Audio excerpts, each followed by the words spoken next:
যেখানেই থাকো বন্ধুরা, আশা করি সবাই ভালো আছো। আজকে দেখাবে একটু আলাদা টাইপের একটা রান্না।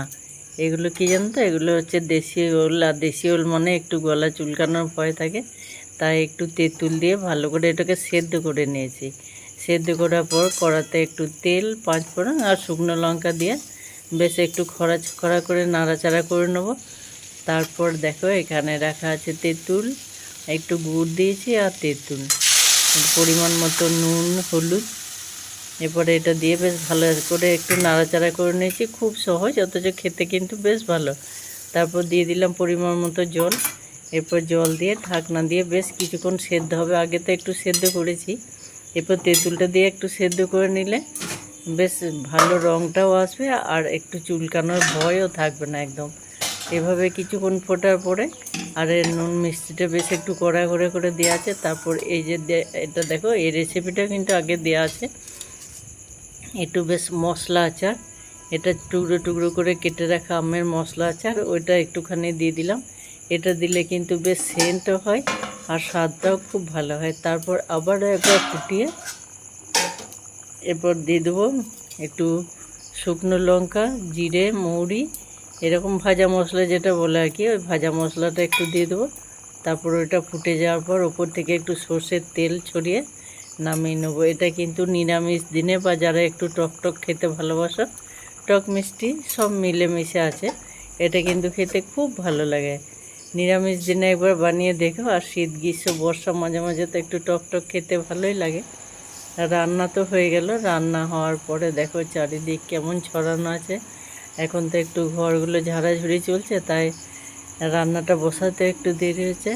এরপর দুটো চারটে ওভেন দিয়ে কোনোভাবে তাড়াতাড়ি করেছি। আর তাড়াতাড়ি করতে গিয়ে দেখো গ্যাসটাও আজকে বেশ নোংরা করে ফেলেছি। এরপর খাওয়ার আগে যদি রান্নাঘরটা একটু গুছিয়ে গ্যাস মুছে না পরিষ্কার করা হয়, তাহলে খেয়ে স্বস্তি হয় না। আর খাওয়ার পরেও কেমন আর ভালো লাগে না, যেন ধৈর্য থাকে না। তাই রান্নাগুলো হওয়ার পরে গ্যাসটা একটু পরিষ্কার করে নেবো। রান্নাঘর পরিষ্কার করলে মনে হয় মনটাও ভালো লাগে, আর দেখে মনে হয় যেন অনেক কাজ সামলানো হয়ে গেল। আর এই সাথে বেশি এগুলো প্রায় দিনই করি, রাতের দিকে করি বেশিরভাগ। আজকে খেতে একটু দেরি আছে, তাই ভাবলাম যে একসাথেই সব করে নিই একদম। যে জিনিসগুলো খুব সাধারণ জিনিস হলেও আমরা জামা কাপড়, বাসনপত্র বা ঘর যে কোনো জিনিসই যদি একটু বেশ পরিষ্কার থাকে, তাহলে কিন্তু জিনিসটা ব্যবহার করে বেশ পোষায় আর চারিদিকে তাকালে মনটাও ভালো লাগে। কাপড়ও যদি একটি কম দামি হোক, কিন্তু সেটা যদি বেশ পরিষ্কার পরিচ্ছন্ন হয়, তাহলে কিন্তু পরে বেশ আরাম।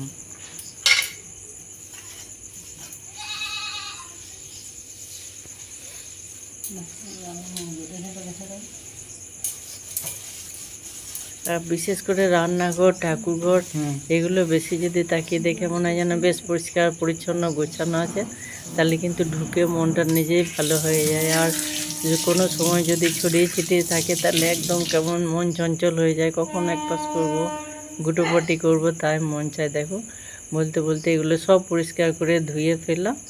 এরপর ধোয়ার পর সব চারিদিকে তাকিয়ে মনে হচ্ছে হ্যাঁ অনেকটা গোছানো আছে। এরপর খাওয়ার পর গুটোপাটি করলেই বাস হয়ে যাবে। আর আজকে এটা নয়, এটা আগে দেখিয়েছি বলে আজ দেখালাম না। বেশ বাড়ির বাগানের মোচা। এটা দেখো মুগ ডাল আর ছোলার ডাল, দুই রকম ডাল দিয়ে নিরামিষ তো, তাই মুগ ডাল দিলে সেন্টটা কিন্তু খুব ভালো আছে মোচার তরকারি। আর দেখো উলের চাটনি বলো, আচার বলো, টক বলো, দেখো এটা দেখি কত সুন্দর লাগছে আর খেতেও কিন্তু দারুণ হয়।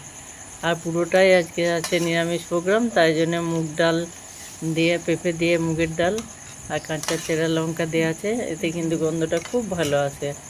আর আজকে মুড়ি খাওয়ার জন্য কী করেছিলাম না, মুড়ি খাওয়ার জন্য করেছিলাম লাল কুমড়ো, আলু আর ছোলার ডাল দিয়ে তরকারি। এবার চলো দেখায়, মুগ ডাল দেওয়া আছে বলে বেশ একটু ঘনও হয়ে গেল তরকারিটা। আর ওলের টকটা কেমন লাগছে দেখো। এটা কিন্তু যারা টক ভালোবাসে একটু, তাদের অসাধারণ লাগে। চলো ভাতের সাথে কেমন লাগে একটু দেখি চলো।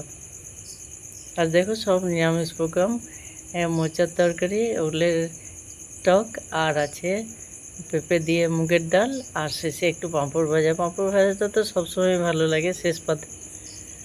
আজ এই পর্যন্ত আসি বন্ধুরা, কেমন লাগলো জানিও।